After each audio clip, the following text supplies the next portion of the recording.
So good day sir, I'm Ken Brian Apares and I will be discussing the ship stability.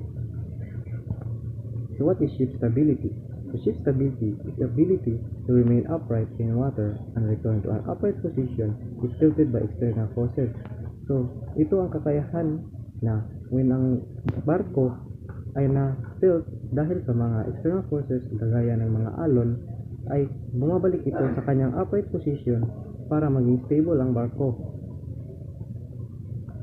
So, next is the factors that affect the ship stability. So, may mga factors ito. Buoyancy, center of buoyancy, height of center of buoyancy, center of gravity, metacenter, metacentric height, and righting arms. So, first of all, buoyancy. Buoyancy is the force that pushes a ship up in the water. So, ito ang kakayahan na magpalutang ng barko. Ito ang force na napapanatiling lumutang ang barko sa dagat.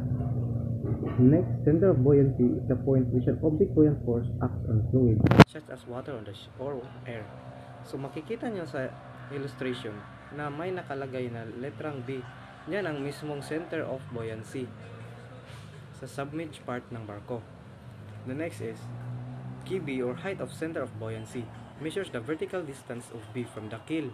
So makikita niyo galing sa keel hanggang sa center of buoyancy, yan ang mismong height ng buoyancy. The next is center of gravity. Center of gravity is the point where the ship's total weight acts vertically downward. Kg is the vertical distance of G from the keel. So sa point na to, dito natin makikita ang center of gravity. Dito nag-acts ang weight vertically to downward. So from keel to center of gravity, yan ang distance ng center ng gravity. So metacenter. So the metacenter is the point where the vertical line through B intersects in the ship's initial vertical axis after a small angle of heel. Km is the vertical distance from the center. So, metacenter. So, dito na part ang metacenter. At dito naman, galing sa keel hanggang sa M, ang vertical distance from the metacenter to keel. Next, the metracentric height or GM. The vertical distance between the center of gravity and the metacenter, it is the vertical measure of a ship's stability. So napakahalaga ng metracentric height sa stability ng barko. So a large metracentric height provides excellent stability but may cause uncomfortable rolling. So gaya ng sabi ko, kapag mas malaki ang metracentric height, mas stable ang barko, ngunit uncomfortable ito due to sa pagro-roll ng isang barko. Then, a small GM leads to sluggish rolling and may reduce safety in rough seas. So, ito, nababawasan ang safety ng mga nakasakay sa barko kapag small ang metacentric height ng isang barko. Dahil mas less stable ito kaysa sa large GM.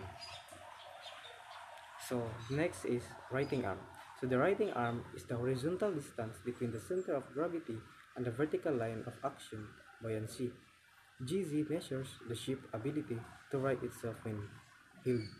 So, kapag ang barko ay naka-heeled o nakatakilid, ang righting arm ang mismong nagko-correct nito para pumalik sa kanyang upright position para hindi mag-capsize ang isang barko.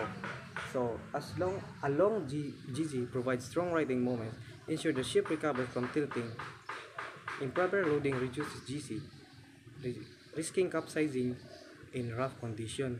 So, kapag mataas ang GZ, mas madaling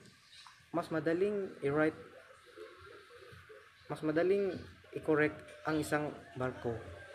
Ngunit, dahil sa improper loading nare-reduce ito at napapaliit nito ang kanyang righting arm. Kaya prone ito sa mga capsizing o pagkalunod ng isang barko. At yun lang po. Salamat.